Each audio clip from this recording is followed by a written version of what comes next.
Vocês pediram para eu gravar uma teoria da inspiração sobre Homem-Aranha Sem Volta para Casa com spoilers.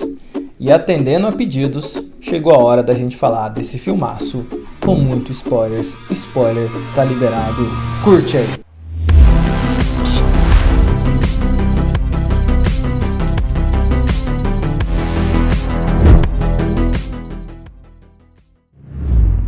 Esse é o Teoria da Inspiração, esse canal que você já conhece. Eu quero começar esse vídeo convidando você a curtir e compartilhar, a divulgar, porque a gente está aqui hoje para falar de um assunto muito legal. Um filme que saiu há poucos dias no cinema, a galera tá vibrando com esse filme e evidentemente que nós do Teoria da Inspiração não poderíamos deixar de falar. Na verdade eu gravei uma live sobre esse filme, mas agora eu quero gravar aqui um vídeo falando de alguns assuntos do filme do momento. E esse vídeo com spoilers. E de que filme que eu tô falando, meus amigos? Homem-Aranha Sem Volta pra Casa. Quando atrapalhou o feitiço desejando que todos esquecessem que Peter Parker é o Homem-Aranha.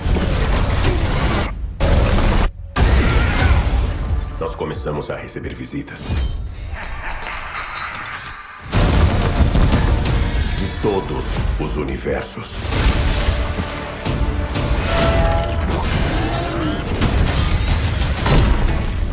Olha, tá liberado spoiler, hein? E aqui eu vou comentar sobre assuntos do filme que mexeram profundamente com esse coraçãozinho nerd. Eu tô aqui vestido aqui até com a minha camiseta aqui do Homem-Aranha. E eu quero aqui comentar sobre esse filme que certamente é o grande evento do cinema nesse ano de 2021. E o que é que me chama a atenção, o que eu quero comentar aqui? Olha, lembrando que é tudo aqui com spoilers, tá liberado spoiler e você segue por sua conta e risco, porque eu vou falar aqui da trama, vou falar aqui de assuntos importantes e questões que tocaram muito forte no meu coração. E começando a falar aqui da questão da trama, gente, como eu gostei do filme, porque finalmente, meus amigos, tivemos na tela do cinema o multiverso realmente funcionando, mas no sentido de trazer o Homem-Aranha do Tobey Maguire de 2002, o Homem-Aranha do Andrew Garfield e o Homem-Aranha do Tom Holland, todos eles no mesmo filme, que é Homem-Aranha Sem Volta pra Casa. Isso mesmo que você ouviu, aquilo que estava todo mundo na expectativa de acontecer, aconteceu, meus amigos.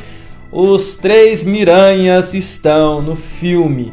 E que coisa maravilhosa foi ver esses três personagens juntos. Eu quero aqui fazer um rápido histórico do porquê que tocou no meu coração. Bem, eu tenho um histórico de muito carinho pelo personagem do Homem-Aranha.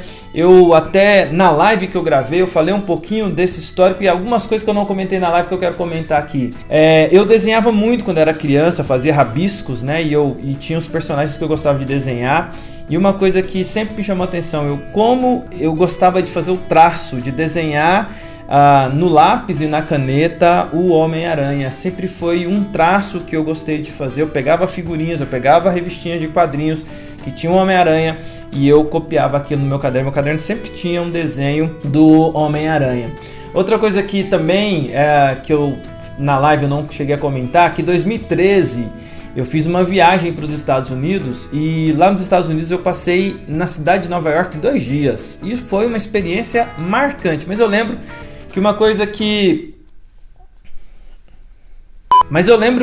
que me marcou profundamente na viagem lá para Nova York foi um momento em que eu entrei num ônibus de turismo que tinha a parte de cima aberta para você ir contemplando a cidade. E ali eu sou bem imaginativo, né? Eu gosto dessas coisas, eu gosto da imaginação, acho que ela é uma ferramenta maravilhosa para o ser humano. E eu lembro que isso foi em 2013, tava o Peter do Andrew Garfield, ia lançar em 2014 o filme dele Ameaça de Electro, e eu lembro de estar passando pelas ruas de Nova York, entre os prédios, e eu lembro, isso foi muito marcante para mim, tava tirando um monte de foto, e eu lembro de uma hora que eu sentei no banco e eu fiquei olhando para os prédios e na minha imaginação eu falei, cara, seria aqui que ele estaria passando, se pendurando em teias. É imaginação pura de um geek, né, de um nerd, mas aconteceu comigo porque quando eu estive em Nova York, eu até comprei um pendrive. Eu fui numa lojinha que ficava dentro de uma torre, de um prédio.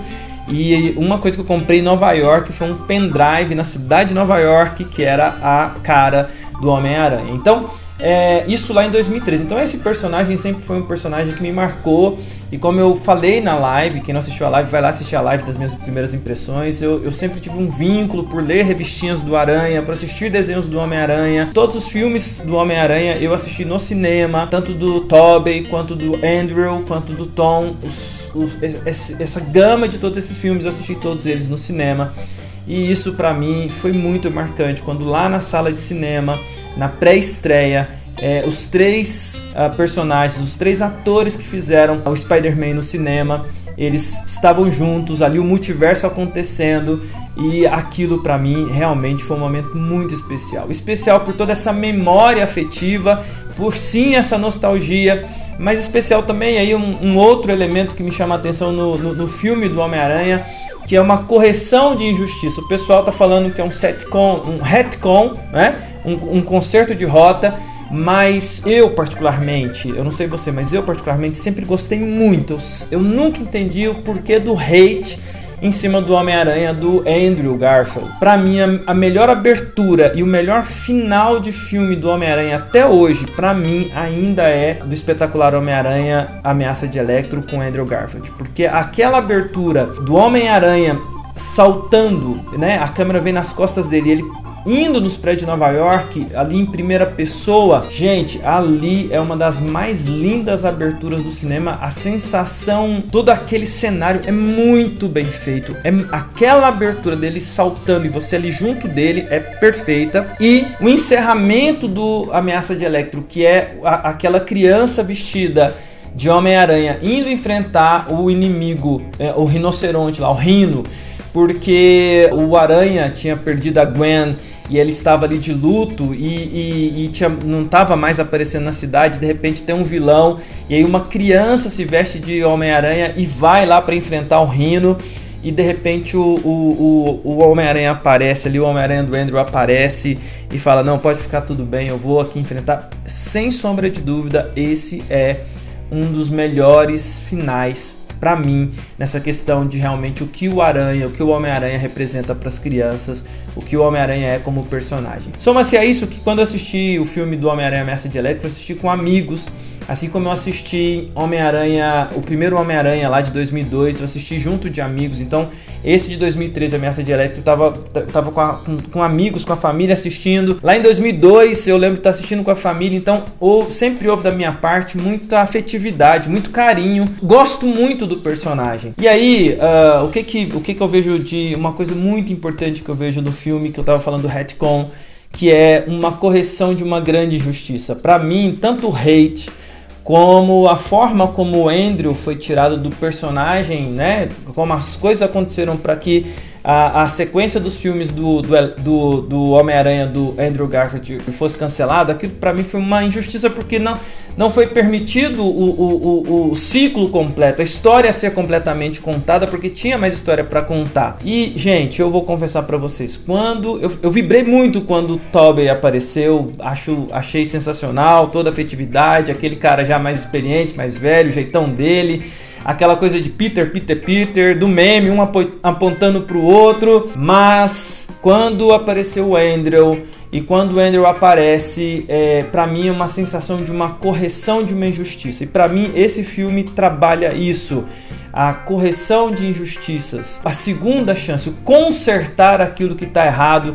Gente, isso é muito legal no filme Homem-Aranha Sem Volta Pra Casa. Quando o Andrew apareceu, e agora eu posso falar isso aqui com spoilers, né? Quando o Andrew Garfield aparece lá no cinema, Alexandre, eu falei assim: esse cara merece! Eu fiquei doido. Esse cara merece! E aí tem a grande cena pra mim do Andrew, quando MJ, né, cai lá da Torre da Liberdade, da Estátua da Liberdade, e o Tobey, né, aliás, o Homem-Aranha do Tom não consegue pegá-la, e de repente é o Andrew que vai lá e resgata. Isso no trailer já a gente deduziu, mas quando eu vi a cena, nessa cena, meus amigos, eu emocionei. Por que eu emocionei? Por que ela falou tão forte, ecoou no meu coração? Por todo o contexto do filme, mas especialmente por a gente ver esse cara que foi injustiçado, e agora ele estava tendo uma segunda chance, agora ele estava podendo de fato ter ali uma oportunidade de tanto o personagem quanto o Andrew completar algo, fechar um ciclo, e ali você tem a redenção do personagem dele, você tem uma segunda chance para aquele personagem, e isso sem sombra de dúvida é maravilhoso. O filme do Homem-Aranha Sem Volta Pra Casa tem uma coisa muito interessante, que é a metalinguagem. O que é a metalinguagem? Você tem ali no filme várias cenas, tanto do Tobey, quanto do Andrew, quanto do Tom. Você tá vendo a cena, você tá vendo os personagens, mas é metalinguagem, eles estão falando da vida deles. Tem uma cena do Dr. Octopus. Tem uma cena do Dr. Octopus que ele vira pro Peter e fala assim: nossa, Peter, você cresceu, você tá mais velho, né? Como você cresceu, e muito carinhoso do Dr. Ock, né? Dr. Octopus pra ele. E como é que você tá? Ele pergunta, né? E aí o Peter do Tobey pega e fala assim, tentando ser melhor. Cara, a história do Tobey é uma história de lutas, né? E você percebe que há uma metalinguagem nisso aí. Quando você tem o Andrew eles conversando sobre o que cada um enfrentou, né? Eles estão surpresos que o Peter do Tom já foi pro espaço, enfrentou alienígena, e o Peter do Tobey enfrentou alienígena também. E aí o Andrew fala assim, mas diante de vocês eu não fiz nada, eu me sinto até...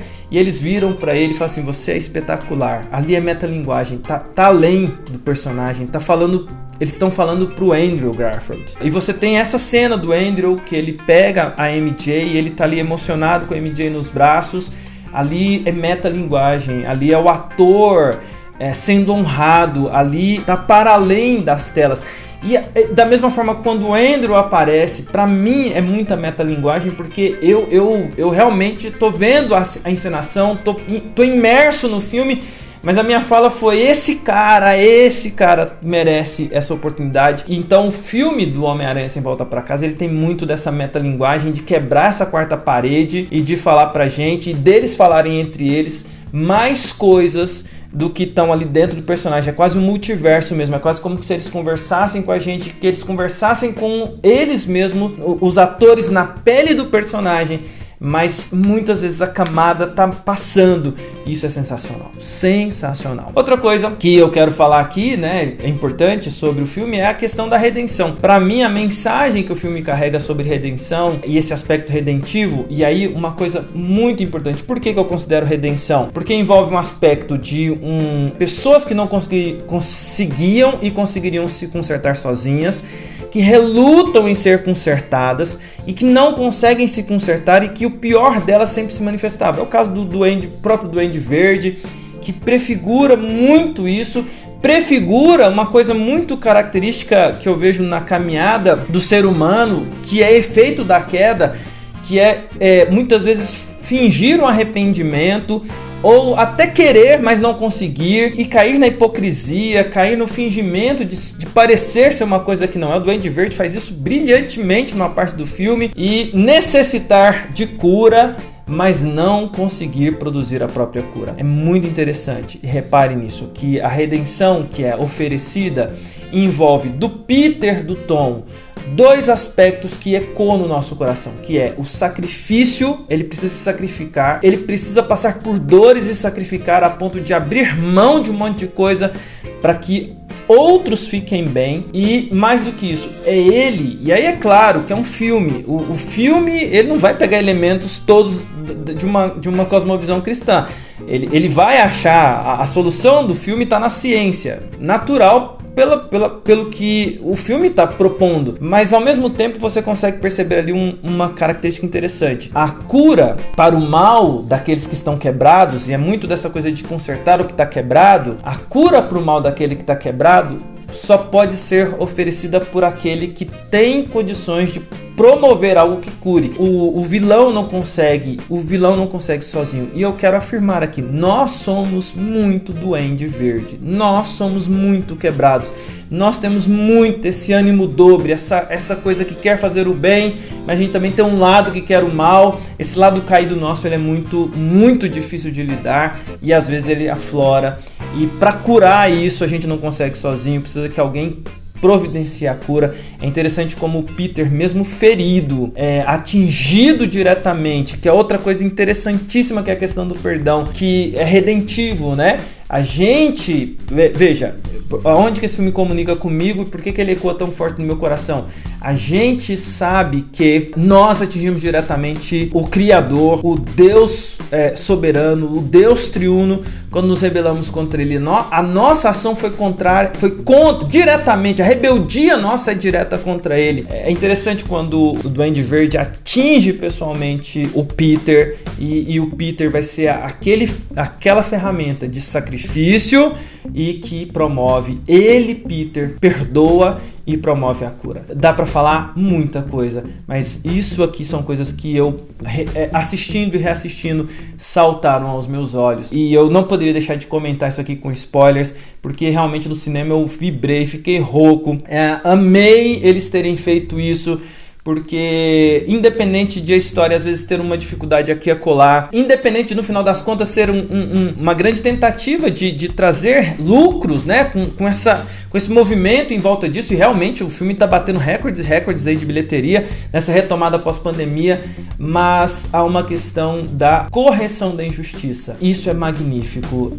Eu termino dizendo por que o filme tá tão bem sucedido, porque o filme usa de uma linguagem clássica da história da humanidade, que é criação, queda, sacrifício, redenção e consumação. Se você pegar a história do filme, ela está envolvida nessas 4 etapas que Deus escreveu no coração do ser humano, porque o ser humano anseia pelo Redentor. E eu termino falando o que eu sempre falo nos meus vídeos, que é um conceito mesmo de uma cosmovisão cristã, do porquê que isso ecoa. É porque a gente tem um anseio pelo Redentor e evidentemente que o filme é uma ficção, é uma história, mas mexe com a gente, emociona a gente, porque a gente espera o Redentor.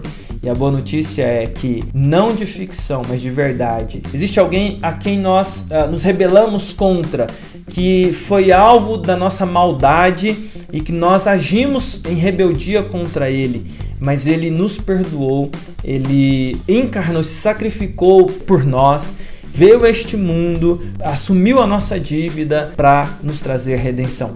Essa história é a história real dessa grande história, dessa linda história de sacrifício, perdão e amor, redenção. Todas as histórias ecoam. E aí quando eu tô falando que ecoa no nosso coração, porque a gente gosta da redenção, a gente anseia por um Redentor. Quando a gente vê isso, o nosso coração salta, porque a gente tá aguardando a redenção, e a redenção verdadeira não tá em personagens de ficção que só ecoam, eles contam uma história de uma história maior, eles pegam luzeiros de uma luz maior, e a luz maior, a história das histórias, é a história do Cristo e da redenção. Então é isso, meus amigos, eu quero então deixar esse comentário do filme Homem-Aranha Sem Volta Pra Casa aqui com spoilers, falando aqui de coisas que tocaram no meu coração, coisas que mexeram comigo, mas deixar aqui o link de comentários para saber se você viu outras coisas, se você também percebeu isso que eu percebi, se você concorda comigo, se você tem outros olhares sobre isso. Deixa o seu like aqui, compartilha esse vídeo, olha, divulga esse vídeo aqui, e o Teoria da Inspiração tá aí com seus comentários como sempre. É importante o seu comentário também, a sua análise junto com a minha análise, e evidentemente que eu quero terminar esse vídeo aqui como eu terminei o vídeo anterior, dizendo que, como diria o tio Ben e a tia May, com grandes poderes, bem grandes responsabilidades. Valeu!